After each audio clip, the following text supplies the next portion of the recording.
Hello, Sue Stiles here. And if you want to learn how to become a realtor, then here I am to give you the inside scoop from within the industry.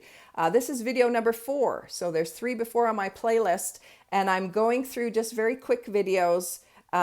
Last I ended up talking about exams, and so I'm going to finish that because I took my final exam. Thank God, passed it.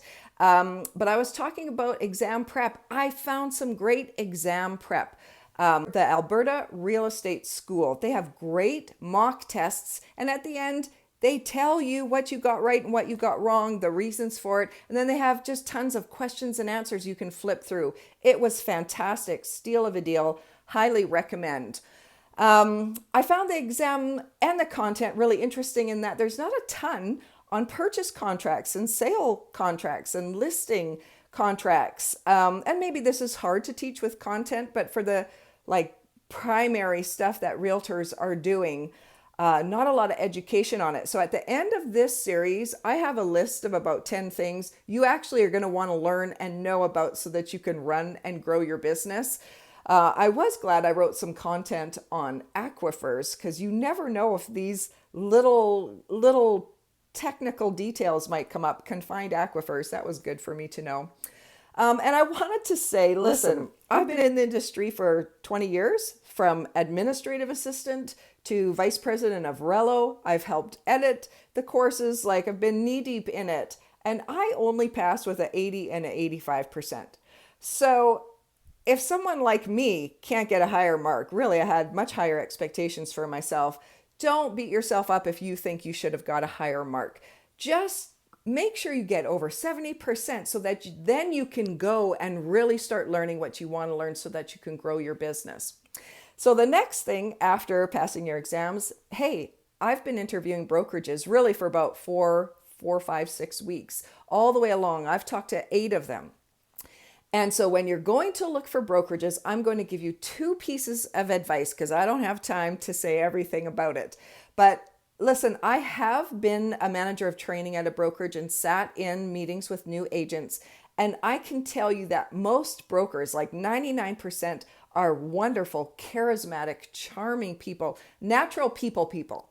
And so they are going to make you feel good and probably say what you want to hear. So you really have to advocate for yourself to make sure that you're getting what you are looking for. So number 1, you've got to ask about costs and price, the exact prices for everything. Write them down so that you can make a spreadsheet to compare people with, because sometimes there's a monthly fee, might be $50, might be $1,000 a month.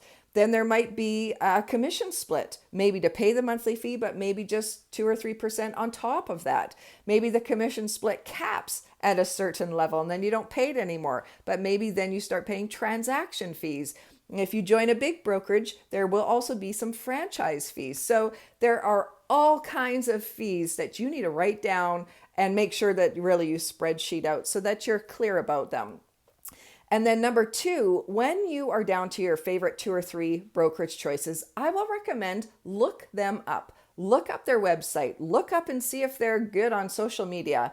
And be careful about business models. Make sure you're clear about what the business model is when you're joining a brokerage, because there are a few that are want you to recruit people when you come in. So you have to ask yourself if you want to recruit agents along with you to try to make more money, or if you want to sell houses. Are you a recruiter? Are you a salesperson? You need to be clear about that and understand what your brokerage is offering. I could say too much, but I don't have the time.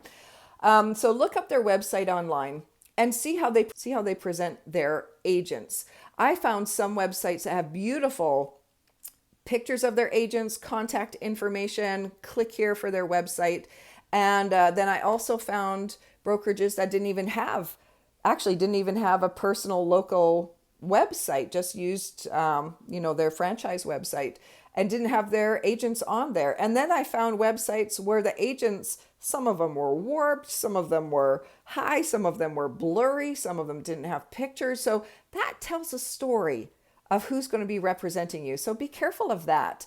But when you find some agents, I would suggest pick up the phone and talk to a few. Ask them, how long have you been here? What do you like? Have there been any challenges? And that'll really give you the inside scoop on whether you want to join a brokerage or not. I could talk about this stuff for an hour. And listen, if you want to take a session with me, reach out. We can do a one-on-one, talk about whatever you want to talk about. But these are just brief. And next time, I am going to talk about all the fees and the costs. Now that I have chosen a brokerage, let's, show me the money. Where is the money? Because that is another thing that they don't teach you at school. Bye for now.